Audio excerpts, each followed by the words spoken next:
Estimados, buenos días. Espero que todos estén muy bien. ¿Ya? Hoy día don Adolfo va a apoyarnos en una charla bastante interesante, un tema que está muy candente, que está relacionado con la obligación de informar de los bancos y otras instituciones financieras, ciertos los movimientos y saldos y abonos en las cuentas corrientes. ¿Ya? Por lo tanto, es muy relevante esta información. ¿Ya? Para efectos de poder administrar y poder prepararnos, ¿no es cierto?, para el día de mañana. Bueno, en realidad el de mañana ya podríamos decir que llegó en ese sentido. Así que, don Adolfo, por favor, le entrego aquí todo el testimonio para que partamos. Gracias, Hernán. Buenos días. Muchas gracias por estar en esta charla, en este taller, como siempre, de la Cámara de Comercio de Santiago, ¿cierto? Que está bajo la responsabilidad del Comité Tributario de la Cámara. Y por eso estamos, ¿cierto?, Hernán y yo en esta situación para ver lo que muy bien especificó Hernán, ¿cierto? Ustedes también ahí en la presentación, ¿cierto?, una letanía, pero es básicamente la suma con la cual se presenta esta ley que salió publicada recientemente, ¿ya? Cuando dice que modifica el Código Tributario para obligar a los bancos y otras instituciones financieras a entregar información sobre saldos y sumas de abonos en cuentas financieras, obviamente al servicio de impuestos internos, ¿ya? Vamos entonces. La obligación de informar. Esto parte por la ley 21.453, ¿ya? Que fue publicada en el Diario Oficial el 30 de junio de este año, ¿ya? Y esta ley 21.453 incorpora al Código Tributario un nuevo artículo, el 85 bis, ¿ya? Y lo incorpora a través del artículo 1, número 2 de esta ley 21.453, ¿ya? De inmediato veamos la vigencia entonces de este artículo 85 bis, ¿ya? Y nos dice que la obligación de informar a que se refiere el numeral 2 del artículo 1 de esta ley, que incorpora el artículo 85 bis, se aplicará respecto, dice, de los montos identificados a partir del tercer mes siguiente a la fecha de la publicación de la ley en el Diario Oficial. Como vimos recientemente que esta ley fue publicada el 30 de junio del año 22, ¿cierto? Recientemente, los 3 meses siguientes serían julio, agosto, septiembre. Por lo tanto, entonces, esto empieza a regir a contar del 1 de octubre, ¿cierto?, de este año, ¿ya? Nos queda un par de meses y fracción, ¿ya? Veamos qué significa esto y hacia dónde apunta, digamos, la información que tiene que entregarse al Servicio de Impuesto Interno y quiénes son los obligados a esta información, ¿ya? Esto está incorporado naturalmente en la vigencia a través del artículo transitorio de esta ley 21.453, ¿ya? Entonces, quienes están obligados son ciertas entidades financieras, ¿ya? Empecemos a ver cuáles son esas entidades financieras. Dice, las entidades financieras señaladas en este artículo deberán proporcionar, obviamente, al Servicio de Impuesto Interno información sobre los saldos de ciertos tipos de productos e instrumentos de captación, inversión, servicios de custodia, ¿ya? Que ya los vamos a ver porque dice, se indican a continuación, así como la suma de abonos que mantengan sus titulares que sean personas naturales o jurídicas. Miren qué importante esto, ¿ya? Los titulares con respecto a esta información son personas naturales o personas jurídicas y los patrimonios de afectación con domicilio o residencia en Chile o que se hayan constituido establecidos en el país, ¿ya? Cuando está hablando los constituidos establecidos en el país, básicamente se está refiriendo indirectamente a los establecimientos permanentes de empresas del extranjero en Chile. ¿Cuáles son realmente las entidades financieras obligadas a reportar la información? Están obligados a reportar esta información los bancos y las cooperativas de ahorro y crédito que están sujetos a la fiscalización de la Comisión para el Mercado Financiero. ¿Ya? Recuerden que la Comisión para el Mercado Financiero ya es son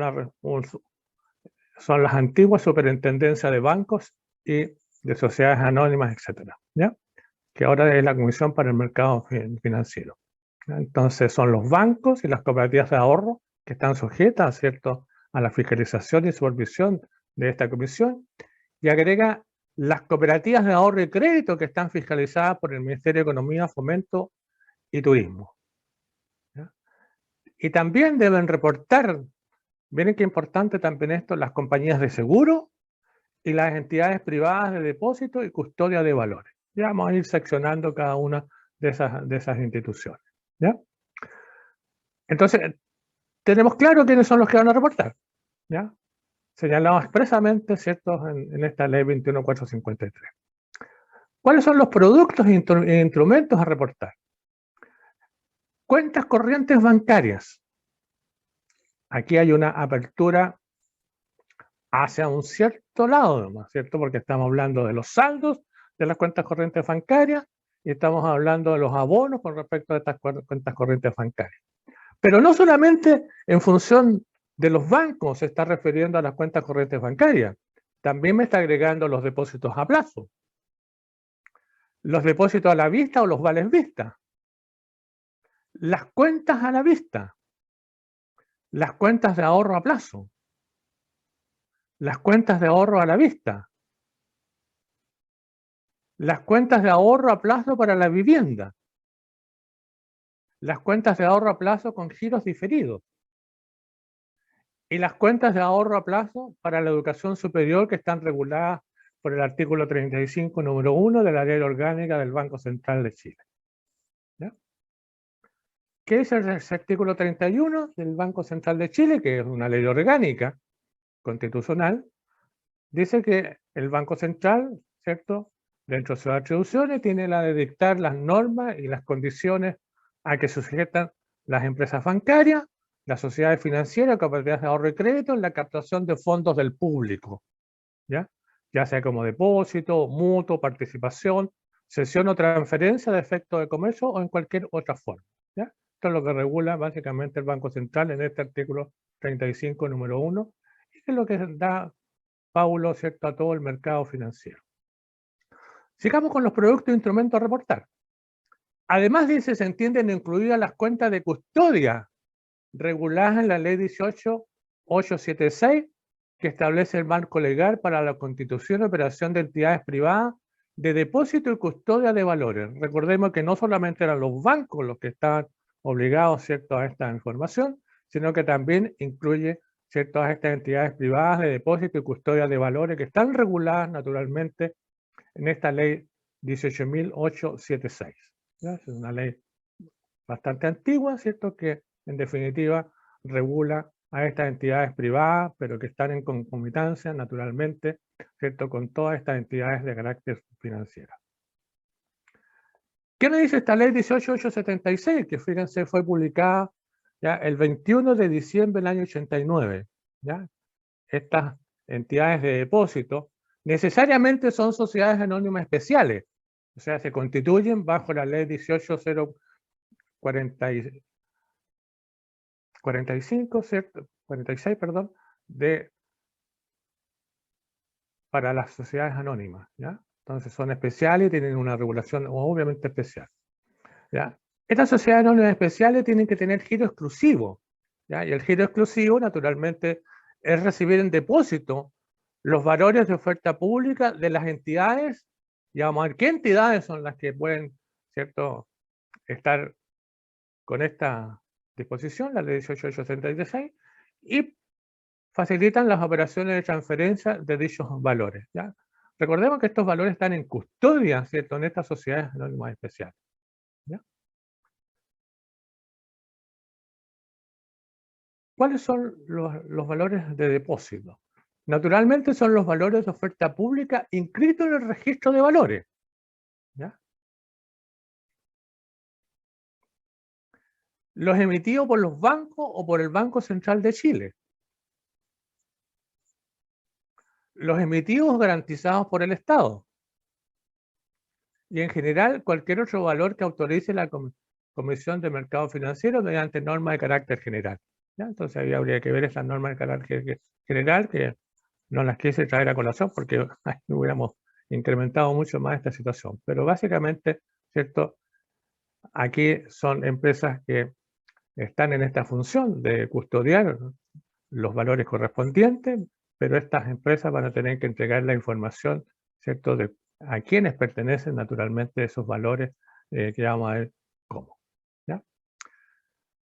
¿Cuáles son las entidades depositantes? O sea, que pueden depositar en estas empresas de custodia, ¿ya? Para eso se necesita un contrato entre la entidad depositante y esta empresa de custodia de valores, ¿ya? El Fisco de Chile, a través de la Tesorería General de la República y el Banco Central de Chile, conforme las facultades y atribuciones que le confiere la legislación vigente. Recuerden que el Fisco de Chile y el Banco Central emiten títulos o valores en el mercado financiero, básicamente bonos, ¿ya? Entonces, quienes accedan, ¿cierto?, o invierten en ese tipo de bonos y están en custodia, esa información que está a través de estas instituciones van a tener que ser informadas al Servicio de Impuestos Internos, ¿ya? La Corporación de Fomento de la Producción, que también tiene una serie de valores que emite, ¿cierto?, de acuerdo con su ley orgánica, ¿ya? Los agentes de valores, ¿cierto?, todos los que están básicamente, ¿cierto?, insertos, ¿ya?, en el comercio financiero. Los corredores de bolsa. Las bolsas de valores. Los bancos, sociedades financieras y demás instituciones autorizadas para operar en Chile de acuerdo con la Ley General de Bancos e Instituciones Financieras. Las administradoras de fondos mutuos. Las administradoras de fondos de pensiones. Las compañías de seguro y reaseguro establecidas en Chile. Las administradoras de fondos de inversión. Las administradoras de fondos de inversión de capital extranjero o su representante legal, si es que corresponde. La administradora de fondos para la vivienda, que esas serían las últimas. Se dan cuenta la cantidad en definitiva de instituciones que pueden establecer contratos para depositar los valores de los inversionistas, ¿cierto?, que en definitiva están en custodia en estas sociedades anónimas especiales, ¿ya? En el fondo estamos hablando de todo el mercado financiero, básicamente. Las sociedades administradoras de sistemas de compensación y liquidación de instrumentos financieros, ¿cierto? Y las demás que autorice la empresa. O sea que la empresa de custodia de estos valores podría establecer con otras, ¿cierto?, también cierto tipo de custodia. Y eso va a ser informado al Servicio de Impuestos Internos. Vamos a ver cómo, ¿ya? Los productos e instrumentos a reportar. Sigamos en esa situación, ¿ya? También dice, deberá reportarse información respecto a los contratos de seguro con cuentas de inversión o ahorro. Un tema bastante discutido, ¿cierto? Y por ahí vean una de las circulares que hay de impuestos internos con respecto a estos seguros con ahorro, ¿ya? O valor de rescate que garanticen un capital al término de un plazo, además de contratos de rentas privadas, ya sean vitalicias o temporales, ¿ya? Miren ustedes hacia dónde va en función de las compañías de seguro, ¿ya? Pero lo importante, esto, ¿cierto?, de los seguros, que en el fondo se disfrazan por ahí como seguros ya de vida, pero que en definitiva tienen una inversión a ahorro o garantizan un cierto capital al tener un plazo con una rentabilidad X, ¿ya? Hacia allá va esta situación, ¿ya? ¿Cuál es la información a reportar? Las entidades financieras deben realizar un reporte que contenga la siguiente información. O sea, lo que tienen que informar, se les entrega esta responsabilidad de cómo. Identificación de la entidad financiera. O sea, ¿cuál es la entidad que va a informar? O sea, el banco o la compañía de seguro, etcétera, digamos, que hemos tratado de resellar, ¿ya? Identificación del titular. Periodo de reporte y el tipo de producto. El número de registro interno del producto. El monto de ese producto, o sea, en otras palabras, el monto de la inversión, ¿ya? El estado de vigencia del producto, ¿ya? Y la fecha de cierre del producto cuando corresponda. Entonces, es una información, como están viendo ustedes, bastante pormenorizada, digamos, ¿ya?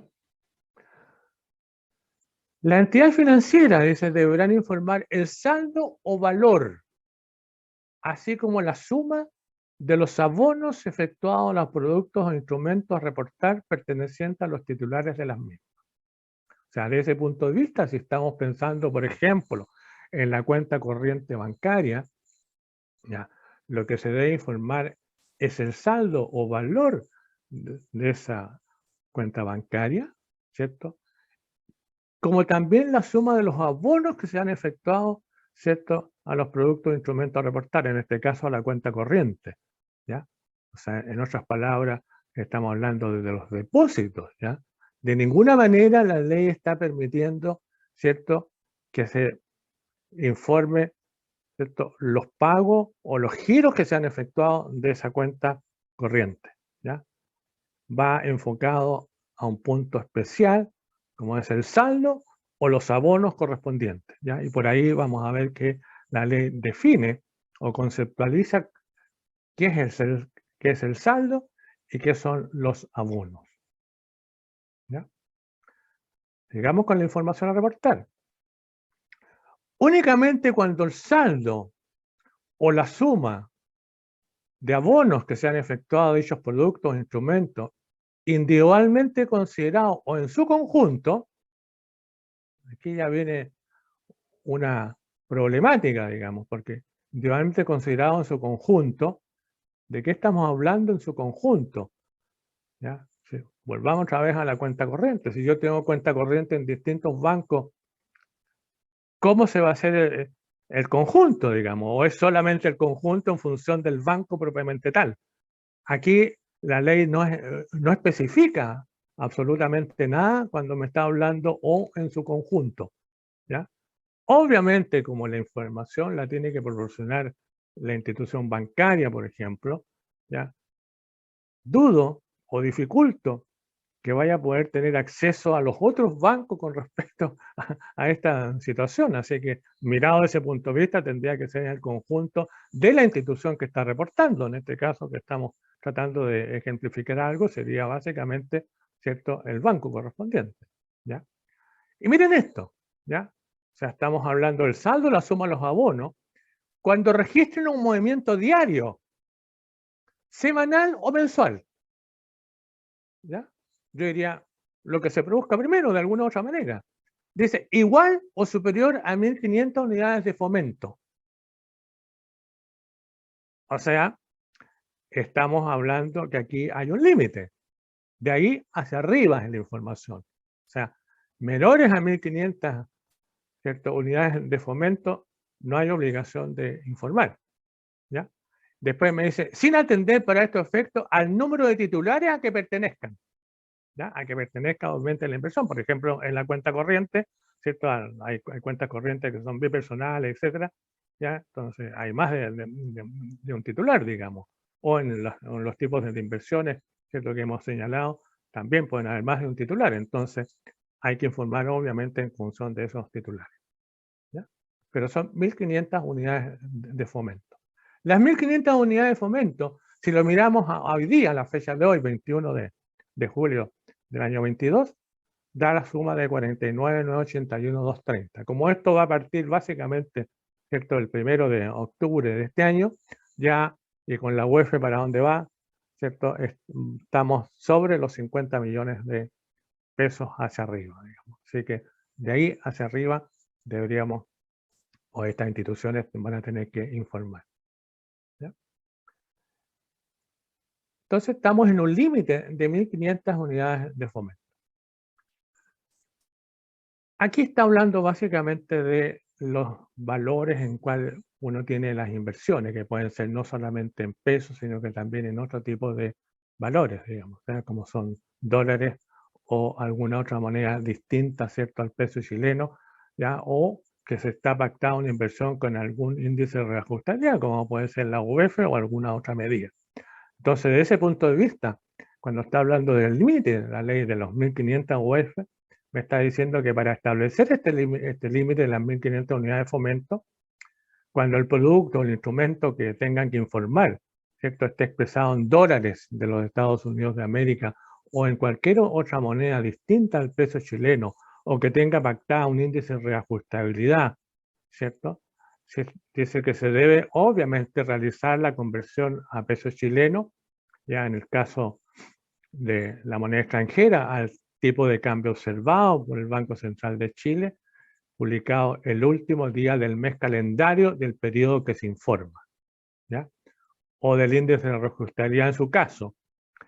Y una vez que se hace esa conversión, se convertirá ese valor en unidades de fomento, según el valor que esa unidad de fomento, ¿cierto?, tenga el último día del mes que corresponda al abono o saldo que se informa, ¿ya? Entonces, esta es una consideración importante, que en definitiva la información siempre va a tener que estar expresada en unidades de fomento, que es la información que le va a llegar al Servicio de Impuestos Internos, ¿ya? Aquí la ley me habla de la identificación del titular o titulares, digamos.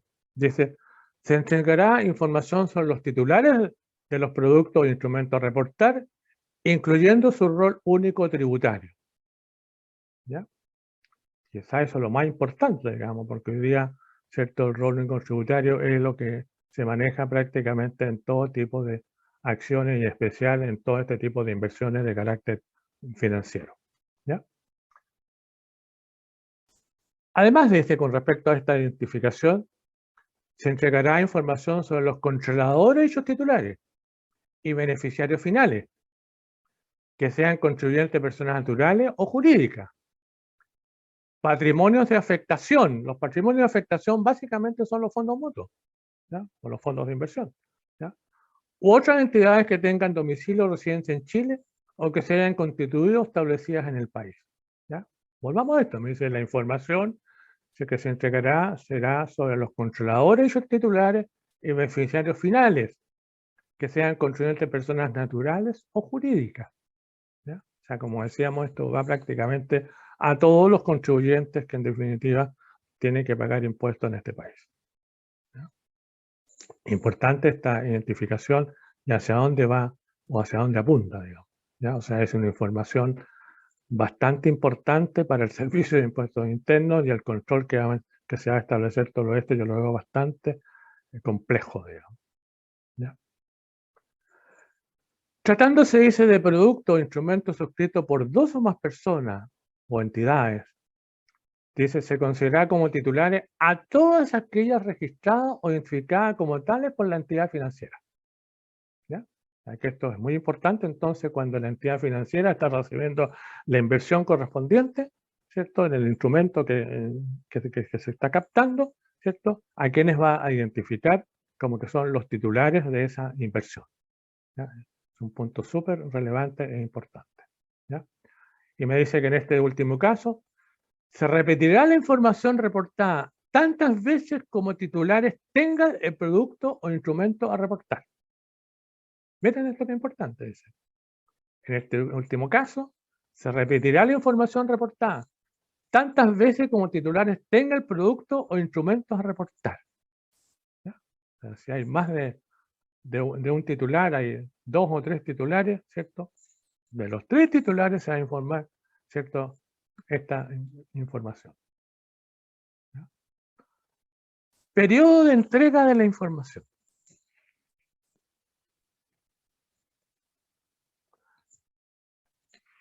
La información, dice, deberá ser remitida al Servicio de Impuestos Internos de manera anual,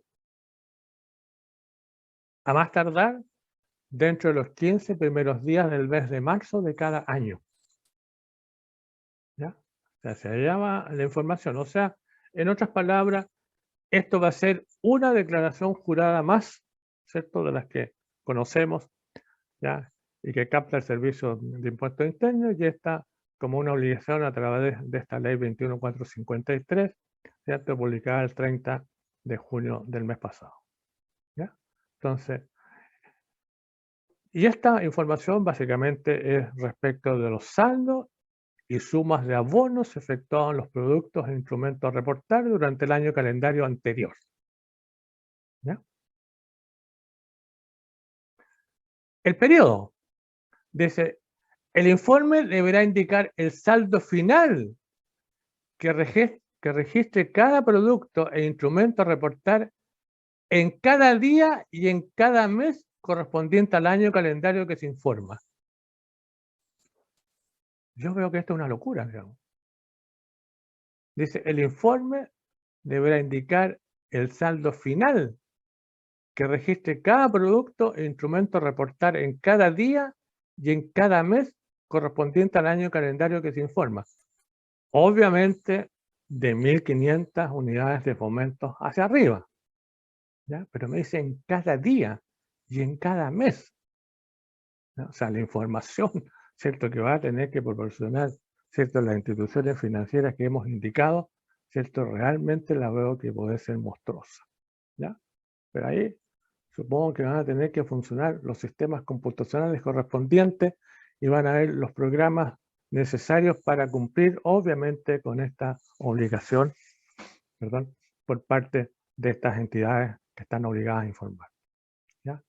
Y la suma, ¿ya?, de abonos de cada producto e instrumento a reportar efectuados en el mes. ¿Ya? Entonces estamos hablando que se informan los saldos y a su vez se suman los abonos de cada producto e instrumento a reportar efectuados en el mes, siempre que sean de igual o superior a las 1.500 unidades de fomento. ¿Ya? Dice, en todo momento, las instituciones obligadas son garantes del adecuado tratamiento de los datos personales recabados, que conjuntamente con la información que remitan al servicio de impuestos internos, deberán comunicar a la persona o institución de quien se recaben los datos que le conciernan, a lo menos, la identidad del responsable del manejo de datos, el fin del tratamiento que van a ser objeto los datos, los fundamentos legales por los cuales fueron informados y el destinatario o destinación de los datos. O sea, además de aquí establecer una obligación del punto de vista de que los datos obviamente son de carácter reservados, ¿ya?, también para el Servicio de Impuestos Internos cuando recibe esta información, pero deberán comunicar, dice, a la persona o institución de quien se recaben los datos, o sea, en otras palabras, las personas naturales o personas jurídicas de las cuales se está informando, ¿ya?, me tienen que indicar a mí cuál es el responsable del manejo de estos datos, la identidad de esa persona, ¿ya?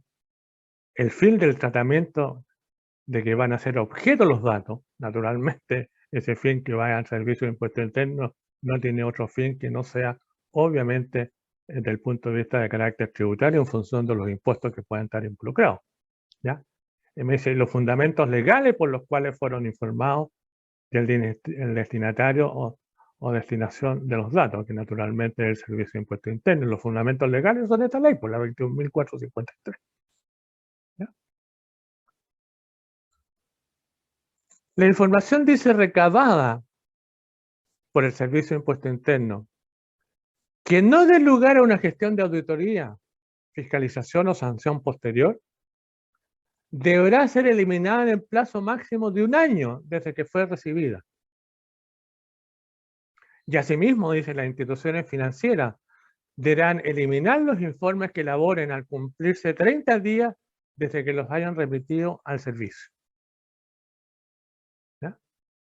Entonces los recibe Impuestos Internos, los deben permanecer, ¿cierto?, en dicho servicio un máximo de 1 año desde que fue recibida. ¿Ya? Estamos asumiendo que esto es eso es el marzo de cada año, por lo tanto hasta el marzo siguiente, ¿cierto?, el día 15 se estaría cumpliendo el año y por lo tanto ahí tienen que ser eliminados. ¿Ya? Y asimismo las instituciones financieras deben eliminarlo al cumplirse 30 días de que lo hayan remitido al Servicio de Impuestos Internos. ¿Ya? Pero aquí vamos a agregar algo.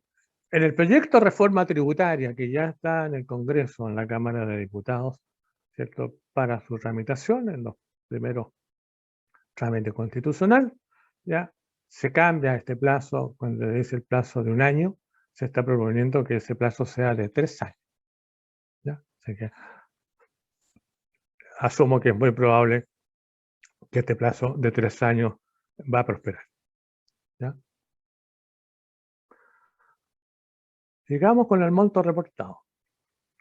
El monto reportado se incluirá los saldos, el valor, la prima y sumas de abono que correspondan según el producto o instrumento a reportar. Aquí como que me cambia un poco la situación porque me está hablando no solamente de saldo y abono, sino que me está hablando de valor, prima, ya que son otros conceptos distintos. Entonces aquí como que hay una segmentación, ¿cierto? Un poquito distinta, ¿cierto? En función de reportar una información un poco más pormenorizada. ¿Ya?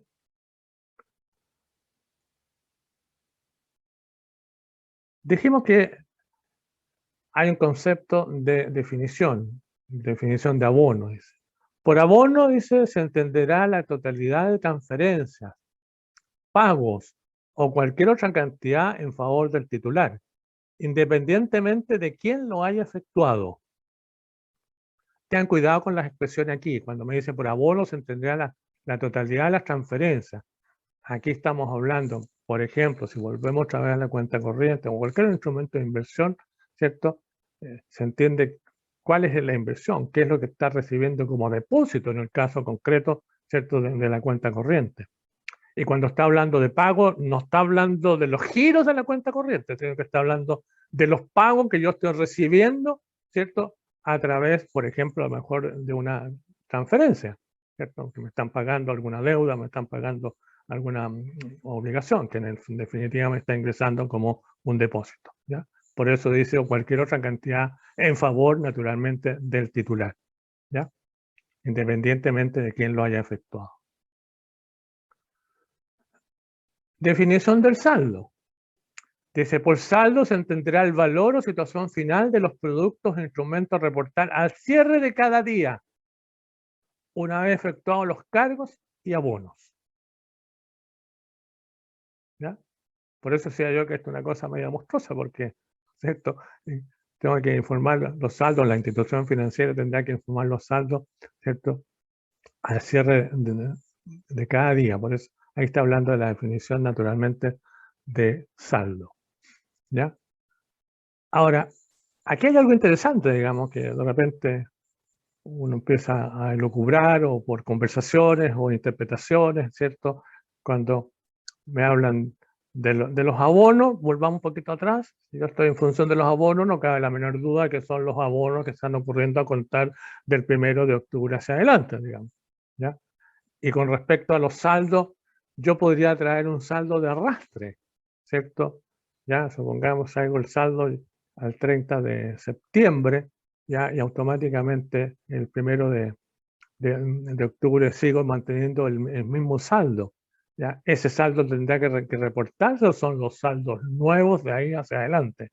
¿Ya? Aquí la ley no me aclara nada con respecto a eso y a mí no me cabe la menor duda que es el saldo de arrastre si es que el día 1 de octubre yo tengo, ¿cierto? 1500 UF o más que en su composición vienen, ¿cierto? De meses o años pasados, digamos. ¿Ya? Es un punto central, ¿cierto? ¿Ya? Que veo en la interpretación de la ley. Creo que lo más lógico va a ser esa interpretación y no otra, digamos. Me juego básicamente por ello. ¿Ya? Estado de vigencia del producto e instrumento a reportar. Dice que deberá consignarse la vigencia del producto e instrumento reportado. ¿Ya? Y en caso que se cancele o cierre una cuenta en el mismo periodo a informar en que se abrió, esta debe ser informada si es que hasta la fecha de la cancelación o cierre, el monto del saldo valor de las cuentas financieras es igual o superior a 1.500 unidades de fomento, según el valor, naturalmente, de la unidad de fomento el último día del mes que corresponda al abono o saldo. Digamos, ¿ya? Entonces, fíjense cómo está hablando aquí, digamos. ¿Ya? Cuando está hablando, esta debe ser informada si es que hasta la fecha de la cancelación o cierre, el monto del saldo valor de las cuentas financieras naturalmente es igual o superior a los 2.500, digamos, ¿ya? Pero esto, ya, por el proyecto de reforma tributaria, ¿cierto? Están proponiendo cambiar esta redacción, ¿ya? Entonces, En caso que se cancele o cierre una cuenta en el periodo informal, esta debe ser informada si hasta la fecha de la cancelación o cierre, ¿cierto? Ya. El saldo o suma de los abonos efectuados a dichos productos, instrumentos individualmente considerados o en su conjunto registrar un movimiento diario, semanal o mensual, igual o superior a las 1.500 unidades de fomento. O sea, para hacerlo en armonía con las otras disposiciones que ya hemos comentado. Por eso aquí yo les puse básicamente la redacción que tiene exactamente lo que está proponiendo la reforma tributaria y lo que está tachado, ¿cierto?, es lo que se estaría eliminando con respecto a lo que pusimos en la transferencia anterior, digamos. Entonces esto es mucho más amplio de lo que está diciendo la disposición, ¿cierto?, que habíamos comentado recién. ¿Ya? Rectificación, ampliación, complementación o aclaración del servicio. Dice, el servicio de impuesto interno podrá requerir, dice, las instituciones obligadas a reportar con audiencia del interesado, si fuere procedente, la rectificación, ampliación, complementación o aclaración de uno o más datos informados. A mí no me cabe la menor duda que esto va a ocurrir, digamos, porque la información que Impuesto Interno capta por otros distintos conductos, otras declaraciones juradas o información que, ¿cierto?, tiene a su disposición, es muy probable que no vaya a coincidir exactamente con los valores que están acá, en especial porque aquí está pidiendo que los valores estén básicamente en unidades, ¿cierto?, de fomento. Y la información que hay por otro lado no necesariamente está en función de esa unidad de fomento, ¿ya? Y por lo tanto van a haber ciertas discrepancias, ciertos problemas, y lo más probable es que estemos realmente en esta situación, digamos que tengamos que ir a alguna audiencia, ¿ya?, para aclarar, ¿cierto?, los valores correspondientes. No me cabe la menor duda que esto va a ocurrir, y muy seguido probablemente, ya por la cantidad de información que va a estar recibiendo el Servicio de Impuesto Interno a través de esta ley. ¿Ya? Sanciones. La no entrega, dice, de la información al servicio de manera oportuna y completa, naturalmente por parte de la institución financiera que está obligada a reportar, ¿cierto? Dice, será sancionada con una multa equivalente a una unidad tributaria anual por cada uno de los productos o instrumentos a reportar respecto a los cuales se infrinjan cualquiera de los deberes señalados. Los deberes son todo lo que hemos mencionado, ¿cierto? La cantidad de información que tienen que entregarla y cómo entregarla, digamos. ¿Ya? Entonces, esta es una multa equivalente a una unidad tributaria anual. ¿Ya? Ya en el mes de agosto, esta unidad tributaria anual sobrepasa un poquito ya más allá de las 700, de los 700.000 pesos. ¿Ya? Así que es importante, o sea, son 700.000 pesos por cada uno de los productos, ¿cierto?, por los cuales haya algún problema, ¿cierto?, con respecto, ¿cierto?, a los deberes, dice señalados, a los deberes, cómo se tiene que informar y la identificación, etcétera, todo lo que eso significa, digamos, ¿ya? Ya, de repente la ley me dice, mire, con todo, la multa total anual a pagar por cada institución no podrá exceder 500 unidades tributarias anuales. 500 por las 700.000, estamos hablando de 350 millones de pesos. ¿Ya? Pero miren esto. Dice, notificar a la institución financiera su incumplimiento total o parcial por parte del Servicio de Impuestos Internos. Y transcurrido el plazo de un mes desde que dicha notificación, sin que ésta haya entregado la información requerida, no será aplicable el límite a la multa antes señalada. O sea, se pierde el límite de las 500, ¿cierto?, unidades tributarias anuales. Otra sanción.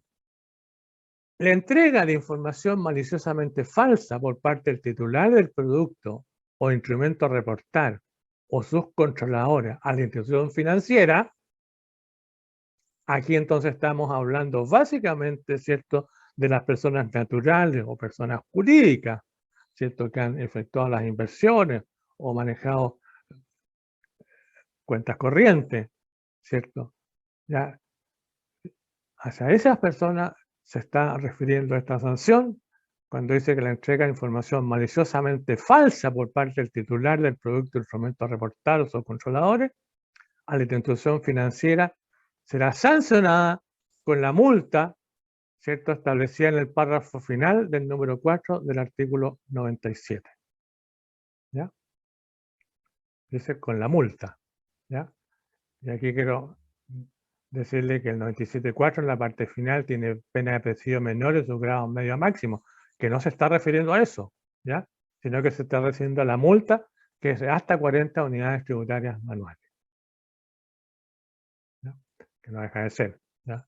Una cantidad importante también, esas 40 unidades tributarias anuales, ¿cierto? Eso son un poquito más allá de 27 millones de pesos hoy día. ¿Ya?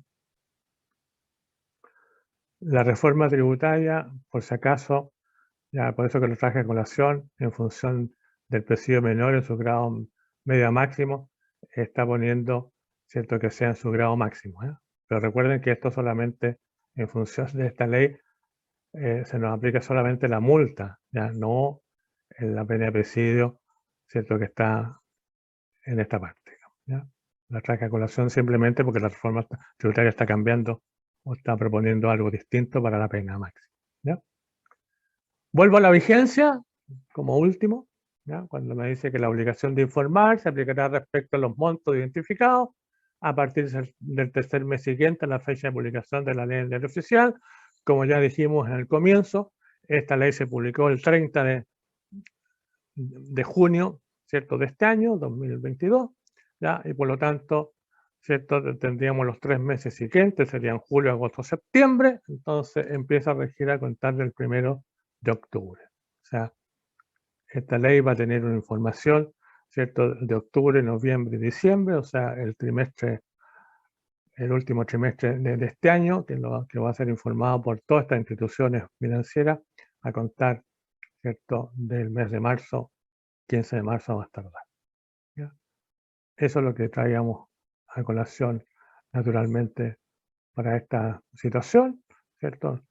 ¿Ya? Una ley importante a mi juicio, ya con respecto a la información que le va a llegar al Servicio de Impuestos Internos y cómo nos va a afectar en función de la auditoría, las fiscalizaciones correspondientes que hace el Servicio de Impuestos Internos cuando reciba esta información y no coincida, ¿cierto?, con los valores correspondientes que nosotros estamos declarando anualmente en nuestras declaraciones de impuestos, en especial el impuesto a la renta. ¿Ya? Esta presentación la van a ver también, si ustedes quisieran, ¿cierto?, en nuestro sitio internet de la Cámara, sitio web, ¿cierto?, ccs.cl. ¿Ya? Muchas gracias. Hernán. No hay consultas, pero me gustaría hacer algunas reflexiones, don Adolfo, con respecto a este tema. Yo creo que la gran cantidad de información, porque si lo miramos desde el punto de vista del proceso, la información va a ser un volumen, me imagino algo tremendo de información para el Servicio de Impuestos Internos, y si eso lo vemos ya lo que maneja el servicio en términos de lo que es una operación renta, yo creo que va a ser una gran complicación al servicio. ¿Cómo administrar esta información en términos de la base de datos, me imagino? Sí. No va a ser menor. A mí lo que me preocupa, lo que traté de decir en algún momento, digamos que esta es una información que va a recibir impuesto interno en función de unidades de fomento. ¿Ya? Y al cotejarla con otro tipo de información que no está en unidades de fomento, tiene otro tipo de reajustabilidad, etcétera, digamos. Supóngase dividendos que me están pagando, los dividendos entran a mi cuenta corriente, ¿cierto? Ingresan en pesos, pero van a ser traducidos en función de unidades de fomento. Pero cuando se reportan, ¿cierto?, hacia mí por parte de la sociedad correspondiente que me está pagando el dividendo, está reportando en IPC, digamos, ¿ya? Claro. Que más o menos anda similar con la web, pero no es exactamente lo mismo. Claro, yo creo que ese match no se va a poder hacer técnicamente, entonces lo más Es probable complicado, es que... digamos. Aquí yo veo que esto es una ley para impuestos internos importante desde el punto de vista de la captación de información realmente increíble, digamos, ¿ya? No, claro, el volumen Pero tiene que ser desde el monstruoso, punto de vista de los monstruoso. contribuyentes, ¿ya?, es complicado, digamos, ¿ya? Claro. Y para qué decir con respecto, yo pongo solamente a los bancos, digamos, ¿ya? la cantidad de empresas, ¿cierto? O contribuyentes de distintos tipos, personas naturales, que reciben, ¿cierto? O hacen transacciones, etcétera, ya de 50 millones, de, ¿cómo se llama? De más de 1.500 UFs arriba, son muchas, pero muchísimas. Y en especial las empresas, calculemos esas empresas que tienen básicamente hoy día, que casi todo se paga a través de transferencias, digamos. ¿Ya? Es realmente increíble esto, digamos, Es realmente increíble. increíble, ¿no? Efectivamente. Yo ¿No? creo, bueno, y si uno mira un poquito el proceso de fiscalización, yo creo que hoy día van a haber más herramientas para hacer todo lo que se conoce con el proceso de justificación de inversiones, en términos de mostrar la disponibilidad y el flujo, cómo se Exactamente. materializó ese Bueno, flujo. hacia allá vamos.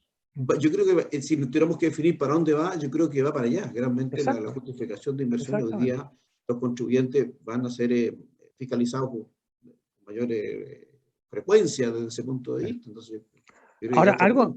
algo interesante cuando uno mira la historia de la ley, esto no fue una ley esta es una ley que se empieza a tramitar en el último gobierno del presidente Piñera.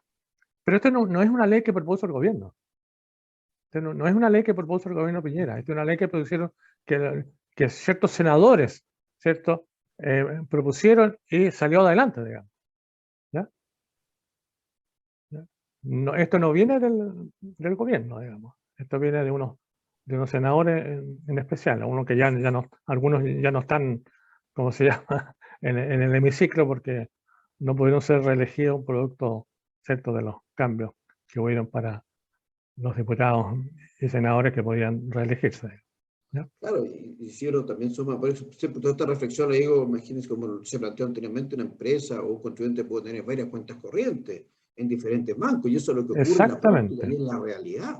Y eso, exactamente, yo creo que cada banco podría decir va a presentar su declaración como corresponde, pero no va a haber un consolidado, en mi opinión, desde ese punto exacto. de Es que vista. no puede, es imposible. No ¿No? puede, Yo creo técnicamente que no se un puede. banco no puede pedirle al otro banco, ¿cierto? Porque ahí está el problema de la reserva bancaria, ¿no?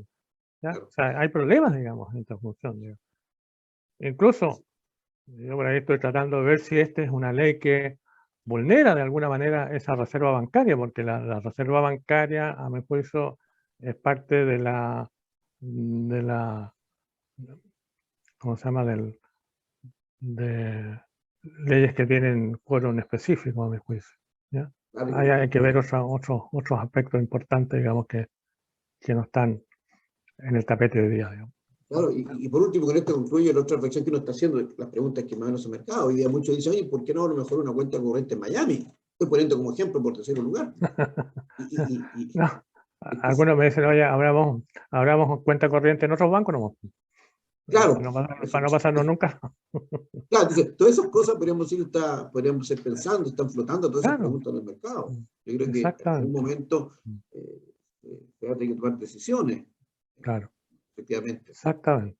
Bueno, hay que hacer camino al andar, digamos. Hay que hacer camino al mercado. Nuestro objetivo con respecto, ¿cierto?, a esta charla o a este taller, digamos, era básicamente informarles, ¿cierto?, de que viene esta ley ya en el cortísimo plazo, digamos, ¿ya? Y por lo tanto, de alguna otra manera, ¿cierto?, hay que tenerla presente, digamos, ¿ya? Porque yo creo que aquí muchos estamos o están, ¿cierto?, en esta situación de información producto de estos valores que en definitiva van a estar involucrados, ¿ya?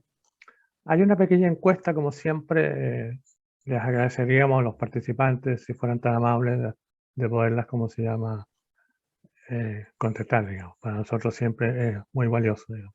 Intentamos dar lo mejor y pues, siempre eh, ponerlos en antecedentes, lo que viene, lo que está pasando, etcétera, digamos, ¿ya? Ya.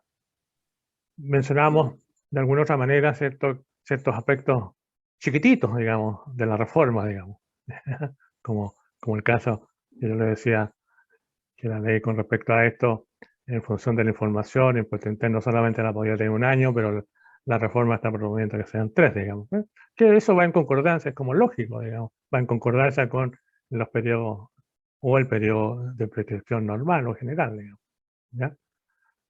Y como mencionamos la reforma, ya ahí tenemos temas muy importantes, digamos, porque básicamente hay 3 grandes legislaciones que nos rigen, como es el Código Tributario, la Ley de Renta y la Ley de Impuestos a las Ventas y Servicios, básicamente el impuesto al valor agregado, ¿cierto? Que están sufriendo modificaciones, perdón, que van a sufrir modificaciones de aprobarse la reforma tributaria propuesta por el actual gobierno, digamos, que no deja de ser importante, ¿cierto? No deja de ser una importancia importantísima desde el punto de vista que se cambia en un sistema que hoy día es semi-integrado por un sistema, ¿cierto?, desintegrado, ¿ya? Más otra serie de situaciones muy interesantes, muy complejas, ¿ya? Como es el impuesto a la riqueza, que no se llama riqueza, se llama derechamente impuesto al patrimonio, que eso es lo que es realmente, ¿ya? ¿Y a quiénes nos va a afectar? Pues, entonces tenemos temas, ¿ya?, y discusiones para mucho largo rato de aquí a fin de año, ¿cierto?, antes que se apruebe esta reforma, digamos, ¿ya? Claro, por Así que ahí eso, vamos a estar pendientes de eso para poder hacer algunas charlas o algunos talleres sobre esto, digamos. Y no sé, yo estoy viendo si podrá ser adecuado que podamos hacer algunos de estos talleres en forma presencial, ¿no? Eso es mucho mejor, digamos. Ya uno, de alguna manera, requiere, ¿cierto?, tener la presencia de quienes con la pizarra, participan, con la ¿cierto? pizarra, Claro, de la repente tiene que hacer pizarra y algunos ver palitos. y analizar y conversar, ¿cierto? Tantas cosas que pueden hacer cuando es presencial y que desde el punto de vista a veces de estas cosas virtuales no se cumple en total su objetivo, ¿ya? El nuestro, por lo general, siempre ha sido el tenerlos informados lo mejor posible. No sé si hay preguntas, Hernán. No, don Adolfo, no hay pregunta en el chat. Ya, Yo creo que lo importante es que ya vendrán las próximas charlas, que tenemos hartos temas como que decir, así que están todos invitados a los próximos temas que los publicaremos oportunamente. de todas Así maneras, que, de todas como maneras. siempre, de todas maneras. Ya, ¿Ya? don Adolfo. Gracias, Ya, don pues, Adolfo. estamos, Hernán, muchas gracias. Muchas gracias. Ya estamos en contacto. Muchas gracias a los participantes y Igualmente. esperamos verlos en otra oportunidad, como siempre. Gracias. Hasta la Hasta próxima. luego a todos los Que esté muy participantes bien. también. Gracias, Gracias. gracias. Chao, chao.